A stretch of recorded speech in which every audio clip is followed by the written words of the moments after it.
Welcome back to Joyo tiles. ఈరోజు వీడియోలో వచ్చేసి హాస్టల్లో ఉండేవాళ్ళు వాళ్ళ దగ్గర ఉండే రైస్ కెటిల్లో ఎలా అయితే కర్రీని కుక్ చేసుకోవాలో చూపిస్తున్నానండి.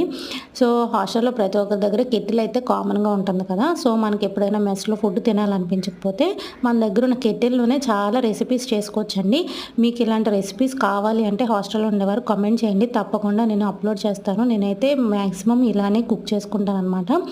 సో ఇప్పుడైతే మనం ఈ రెసిపీని ఎలా కుక్ చేసుకోవాలో చూసేసుకుందాము. ఫస్ట్ అయితే దీనికోసం కాబూలి శనగలను అయితే ముందు రోజు నైటే నానబెట్టుకొని నెక్స్ట్ డే మార్నింగ్ ఒకసారి వాటిని బాగా వాష్ చేసేసుకొని కెటిల్లో వేసుకొని దాంట్లోని కరివేపాకు, పచ్చిమిర్చి, అలాగే చిన్న ముక్కలుగా కట్ చేసుకున్న ఉల్లిపాయలు, టేస్ట్కి సరిపడినంత ఉప్పు, పసుపు, కారం కూడా వేసేసుకోవాలి. దీంతోపాటు ధనియాల పొడి, జీలకర్ర పొడి కూడా వేసుకోవాలి. ఈ పొడులు మీ దగ్గర ఉంటేనే వేసుకోండి, లేదంటే పసుపు, ఉప్పు, కారము సరిపోతుంది.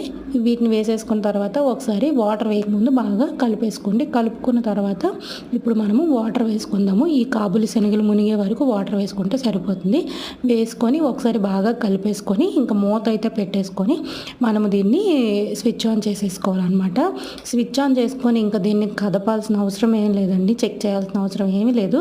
మీకు ఏమైనా వర్క్స్ ఉంటే మీరు చూసుకోండి. సో ఈ వాటర్ దగ్గరికి అయ్యేంత వరకు అది అలా బాయిల్ అవుతూనే ఉంటుంది. సో ఇక్కడ చూస్తున్నారు కదా, నేనైతే ఇంకా సాకెట్ పెట్టేసి స్విచ్ ఆన్ చేసేసి ఇంకా నేనైతే వదిలేసానండి. దానికి అదే చాలాసేపటి వరకు అలా బాయిల్ అయింది.